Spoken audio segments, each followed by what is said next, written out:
God, I pray about our service today. God, I pray that you lead us, you guide us, you direct us, you help us in all that we do. God, let everything that's said and done in here for the next 30 minutes or so be pleasing unto you, God. God, and I pray if there's anybody here today that doesn't know Jesus Christ as their Lord and Savior, God, that they will say, yes, Lord, yes, today. And I don't think we could have finished on a better song, God. God, just help us all to want to say yes to you, God. These things we ask in Christ's name. Amen. You know, as we were singing that song, it got me thinking. I wonder how many of us, and please don't think this is coming from a place of judgment, because I'm one of you, I'm just like you. But I wonder how many of us really would say yes to His will and His way. And it says, when your spirit speaks to me, with my whole heart I'll agree. Can you imagine how the world would be different if we really practiced that? If we really put on our hearts and lives what we need to do, and we actually went and did it, it'd be totally different. Our world would be totally different. So we're going to be in the book of Jonah. We're going to read chapter 1, and then I'm going to explain it, and then we'll read chapter 2, okay? Jonah chapter 1. The word of the Lord came to Jonah, son of Amittai. Get up and go to that great city of Nineveh and preach against it, because their evil has come up before me. Jonah got up to flee to Tarshish from the Lord's presence. He went down to Joppa and found a ship going to Tarshish. He paid the fare and went down into it to go with them to Tarshish from the Lord's presence. But the Lord threw a great wind onto the sea, and such a great storm arose on the sea that the ship threatened to break apart. The sailors were afraid, and each cried out to his God. They threw the ship's cargo into the sea to lighten the boat. Meanwhile, Jonah had gone into the lowest part of the vessel, stretched out, and fallen into a deep sleep. The captain approached him and said, "What are you doing, sound asleep? Get up, call to your God. Maybe this God will consider us and we won't perish." "Come on," the sailors said to each other, "let's cast lots. Then we'll know who is to blame for this trouble we're in." So they cast lots, and the lot singled out Jonah. They said to him, "Tell us who is to blame for this trouble we're in. What is your business, and where are you from? What is your country, and what people are you from?" He answered them, "I'm a Hebrew. I worship the Lord, the God of heavens, the God of the heavens who made the sea and the dry land." And the men were seized by a great fear and said to him, "What have you done?" The men knew he was fleeing from the Lord's presence because he had told them. So they said to him, "What should we do to you so that the sea will calm down for us?" For the sea was getting worse and worse. And he answered them, "Pick me up, throw me into the sea so that it will calm down for you, for I know that I'm to blame for this great storm that is against you." Nevertheless, the men rowed hard to get back to dry land, but they couldn't because the sea was raging against them more and more. So they called out to the Lord, "Please, Lord, don't let us perish because of this man's life, and don't charge us with innocent blood, for you, Lord, have done just as you please." They picked up Jonah, threw him into the sea, and the sea stopped its raging. The men were seized by great fear of the Lord, and they offered a sacrifice to the Lord and made vows. And the Lord appointed a great fish to swallow Jonah, and Jonah was in the belly of the fish 3 days and 3 nights. All right, starting there in verse 1, it says that the word of the Lord came to Jonah, son of Amittai. The word Jonah means dove. A dove represents peace. It is said that he was the son of a man named Amittai. Amittai means truth. So this first verse tells us that the word of the Lord came to a man of peace and truth. Well, what I just read don't sound like he's got too much peace or truth about him, does it? The word of the Lord came to peace and truth. Get up. This is a prophetic mandate from God to a prophet to go and do something. It wasn't a suggestion, it was a demand. Get up and go. Go to the great city of Nineveh. Nineveh was the capital city of the Assyrian Empire. It was a place of ultimate debauchery. It was horrible. When I read this,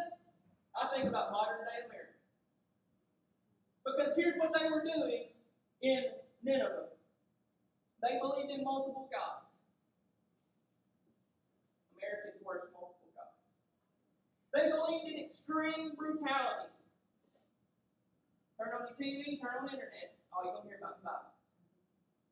Exploitation, witchcraft, sorcery, alcohol abuse, prostitution, illicit sexuality. This is the things they were doing in Nineveh. Sounds like Las Vegas to me, don't you? Sounds like it's happening here in our time. Go to that great city. Again, not a suggestion, a demand. Go to that great city and preach against it. I don't know about you, but I don't like when the Lord says, hey, you need to go talk to so-and-so. Because this is what they're doing, and you know it, and you need to go address it. Oh, that's not fun. It's not fun at all. I can't imagine going to a city of about 600,000 people and telling them all, hey, y'all are wrong.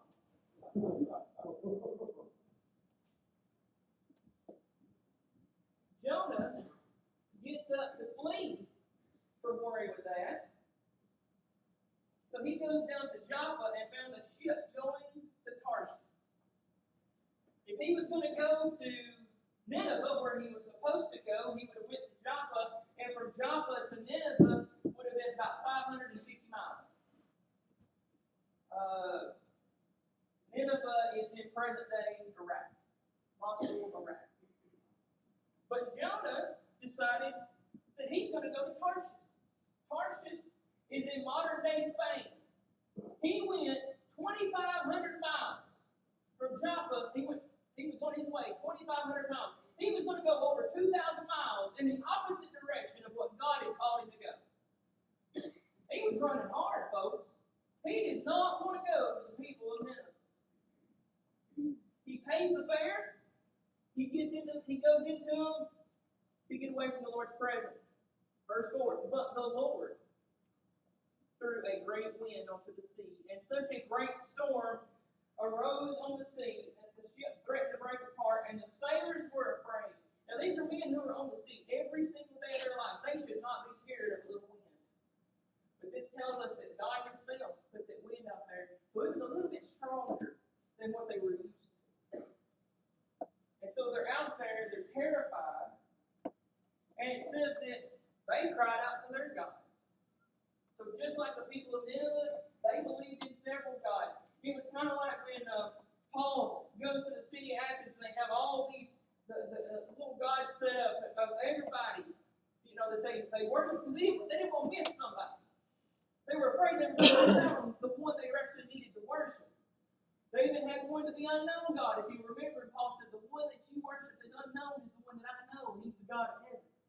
So this wind comes and they start crying out to their God. And then they start throwing the ship's cargo into the sea to lighten up. They did not want to sink. They were afraid they were going to die. But meanwhile, look at verse 5, Jonah had gone down to the lowest part of the vessel, stretched out, and fallen into a deep sleep. We've had some bad storms the last month or so. I can sleep through them. Can y'all sleep through them? Some of y'all can't sleep through them. Some of the people in my house can't sleep through them.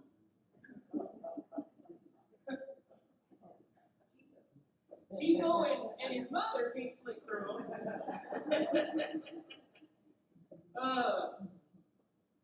So the captain goes down there where Jonah's at, and he says to him, what are you doing asleep, man? He says, get up and call on your God, and maybe your God will consider us and we won't perish. So the sailors say, come on, let's cast lots. Now, we do not understand what casting lots are fully. A lot of times, casting lots, people picture it as rolling dice or something like that. It may have been drawing straws, or something like that. That's the way modern day we would handle it if we were, trying to handle something. We might draw straws, and whoever got short straw, that was the guy. Well, maybe they drew straws that day. And Jonah just happened to be the guy that come up on the short end of the stick there. So they singled him out. And they're like, well, verse 8, tell us who is to blame for this trouble in. What is your business? Where are you from? What is your country? What people are you from? And this is what he says. He said, I'm Hebrew. I I worship the God of heaven and earth. I worship the God who made the sea. I worship the God who made the dry land. And it says they were seized by great fear. Again, these are men's men. And they're terrified. And they were terrified because he had fled from the Lord's fled. Boy, I'm using my camp English there. And he had fled from the Lord's presence. And they're like, well, what should we do? What are we going to do now? You know, you're causing us to be in this predicament, and we're fixing to die, and it's your fault. So, this is what he says, verse 12. Pick me up, throw me into the sea, and it'll calm down, for I know that I'm to blame for this great storm. Let me tell you something. He wasn't just telling them how to calm the storm. He was thinking about, this will get me out of going to Nineveh. He wanted to go. He did not want to go to Nineveh so bad that he was willing to die. I don't know about you. There's not many things that I will avoid at the risk of dying. I mean, can you imagine that you don't want to go someplace so bad that you want to die? So it says, nevertheless, the men rowed hard to get back to dry land, but they couldn't because the sea was raging against them more and more. They didn't want to kill him. They didn't want his blood on their hands. But they finally got to the point they realized there's nothing we can do. So we got to do something. So this is what they did. They called out to the Lord. Now, they didn't know who the Lord was until just a few minutes before. And they have now encountered the God of heaven so much through Jonah's disobedience that now they're worshiping him. They call the Lord, please, Lord, don't let us perish because of this man's life. And don't charge us with innocent blood. For you, Lord, have done just as you pleased. He says they picked him up and they threw him in the sea, and the sea stopped its raging. The sea stopped its raging. Verse 16. The men were seized by great fear of the Lord. They were in awe of who God was. And they offered sacrifices and made vows to him. And verse 17 says that the Lord appointed a great fish. It was not a whale. I know what we get taught in Sunday school, but it was not a whale. Most theologians believe that God created a special fish just for this occasion, but it was big enough that it swallowed Jonah, and Jonah was in the belly of the fish for 3 days and 3 nights. All right, let's go back to the first chapter, first verse of the chapter. The word came to the Lord, the man of peace and truth, a man who's supposed to be of peace and truth. You and I are supposed to be people of peace and truth. Would we agree with that? And last Sunday night, I got the opportunity to go back to the church where Casey and I came from in Murfreesboro. The youth director over there had reached out to me a few weeks ago. They're doing a contemporary youth service on the fourth Wednesday night, and she asked me, would you come? And I said, I would love to come, and speak to the students. And I was seeing some of the old people that we used to go to church with, and one of the gentlemen that goes to church there, he's a retired pastor, and something got said about Christians, and I said, you got to watch them Christians. They're some of the meanest people on the face of the earth. And we had a big laugh about it. And we laugh about that, but it shouldn't be that way. Christians should not be mean. Christians should not be hateful. Christians should be loving people. So the word of the Lord comes to you and I too. We talked about it several times, like Matthew 28, 19, and 20. The Great Commission is for all of us to go and share the gospel. Ephesians 4:12, my favorite verse, says that my job and Matthew's job is to equip all of us to go do the work of ministry. Not just mean him go do ministry, but for all of us to go do ministry. So he says, this is what he says. He says, get up, verse 2, get up and go. You and I are to get up and go. Hey, when the service is over here in just a few minutes, guess what? That doesn't mean we stop until Wednesday night at 5:30. That doesn't mean we stop until next Sunday morning. We get up and we go. This is where we come and we get encouraged. This is where we come. If we were a military, this is where the commanding officer would say, hey, this is what we're supposed to do. Y'all go do it. And that's what we're supposed to be. We're to get up and go to that great city of Nineveh. Our Nineveh is all around us. Well, Ryan, surely to God in McMinnville, there's not multiple God worship. Oh, there he is. Surely in McMinnville there's not extreme brutality. Surely there's not violence in McMinnville. Oh, there is. Good Lord, right? Surely in Warren County we don't have witchcraft and sorcery. Oh yeah, we got people who claim to be witches.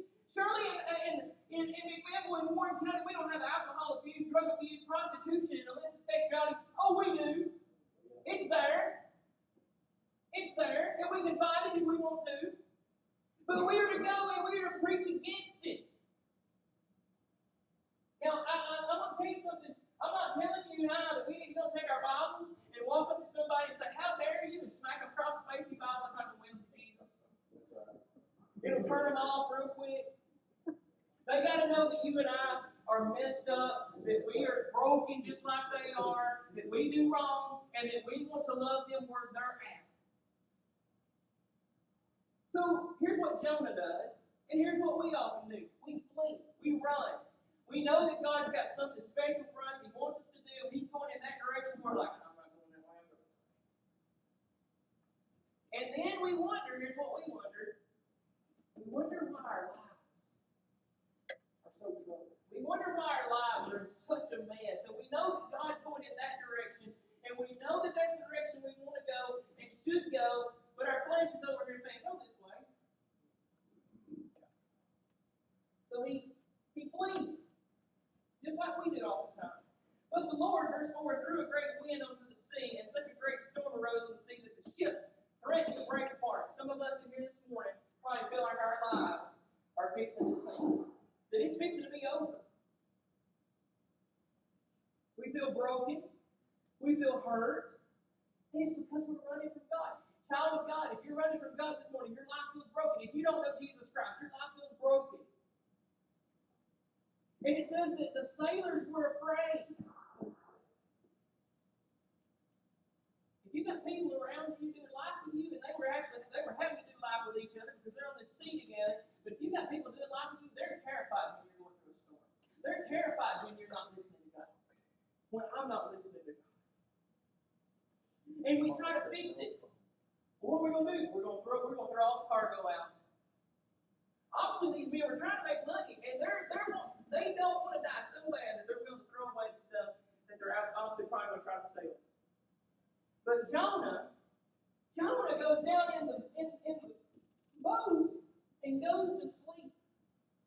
Now, let me tell you something.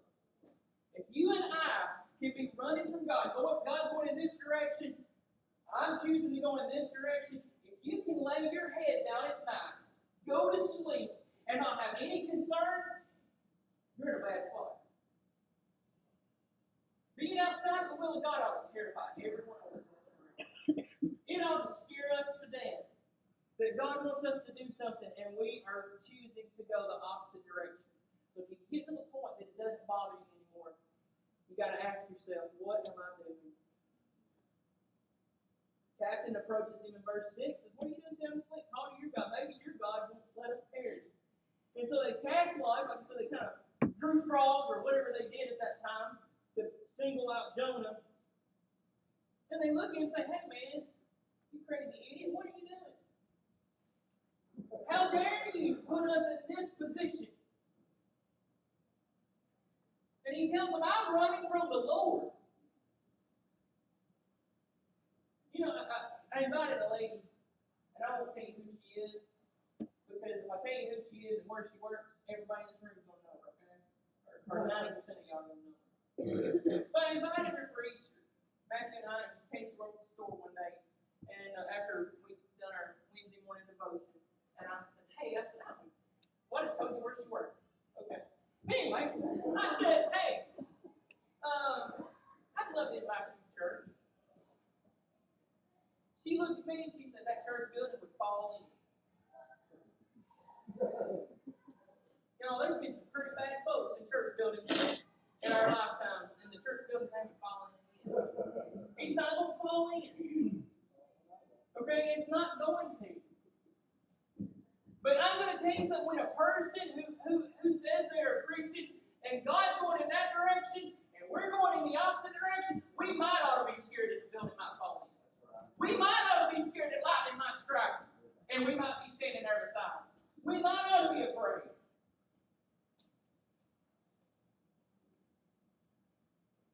So they say, well, what are we supposed to do? How are we supposed to calm this sea down? And he said, hey, just throw me into the sea. He wanted to die so bad, so he didn't have to do the will of God. He hated the people of Nineveh so bad. You got to think, he's a Jewish man who, he didn't want to go to these people who weren't Jews. And this goes on today.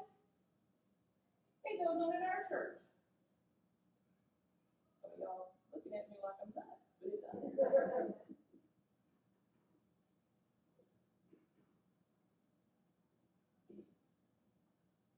Man, what if they start coming to church here? And they don't look like us, they don't sound like us, they don't smell like us, whatever it may be.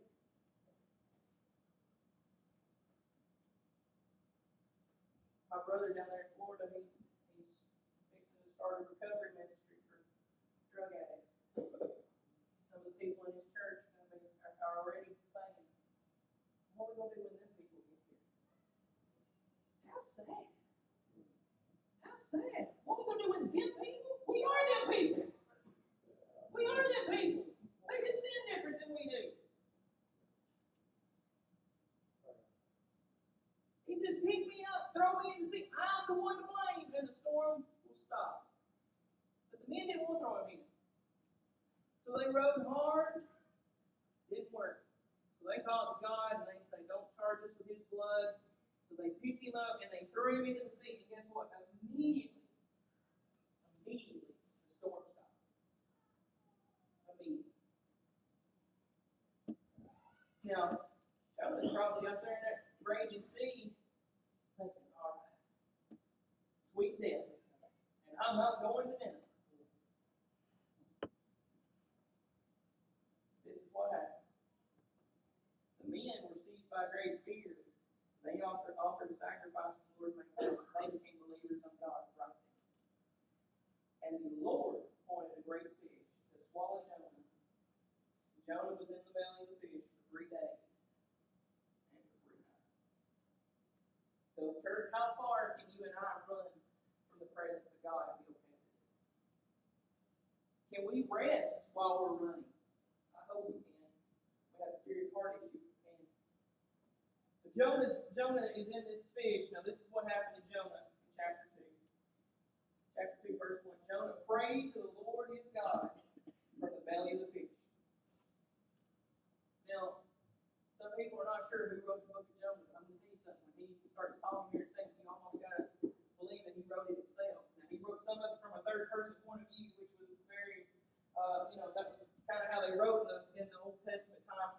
But at this point, he's writing in first person. I called the Lord in my distress. He answered me. I cried out for help from deep inside Sheol. You heard my voice. When you threw me into the depths, into the heart of the sea, the current overcame me. All your breakers and your billows swept over me.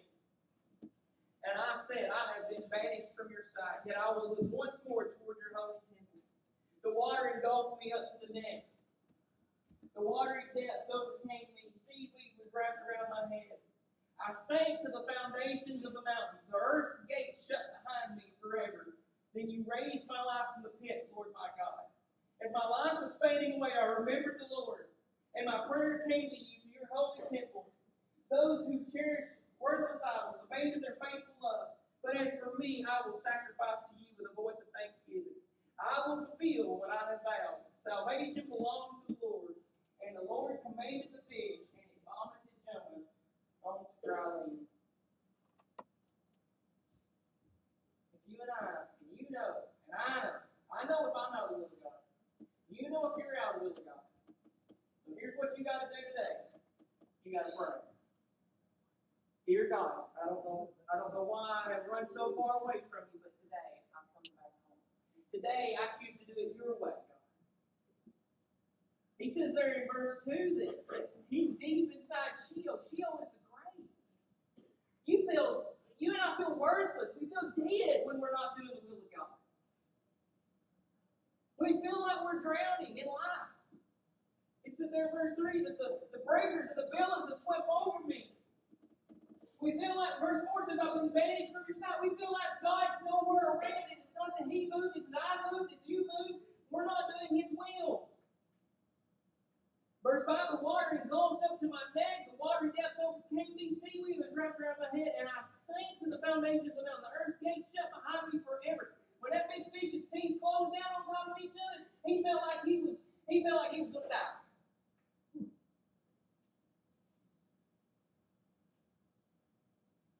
As my life was fading away, I remembered the Lord. My prayer came to you. God hears prayers.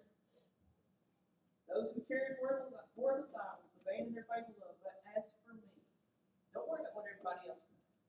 But as for you, as for me, I will fulfill what I have. Well, what if I vowed, Ryan? Well, when you and I trusted Jesus Christ as our Lord and Savior, we committed our lives to Him. So we need to live like we've done. We need to show the world. Most people are never going to pick one of these things up. They're never going to read a single verse. But they can look at your life, they can look at my life, and they can decide what they're going to believe about Jesus.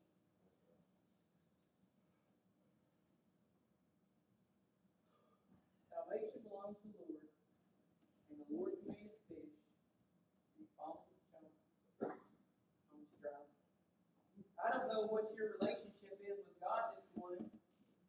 But let me tell you, if you do not have a relationship with God through Jesus Christ, His Son, then you're as good as in that raging sea. You're going to perish. I'm not talking about physical death. I'm talking about spiritual death. I'm talking about a death that is going to last forever. Well, Ryan, I thought death only lasted for a short period of time. Oh, no. Death is forever. Spiritual death is forever. Forever you will be separated from God. Well, Ryan, I know I've trusted Jesus Christ, but I'm running. Today is the day to come back home. Today is the day to rush back to Him and say, God, I'm sorry that I've done things my way. Now, I choose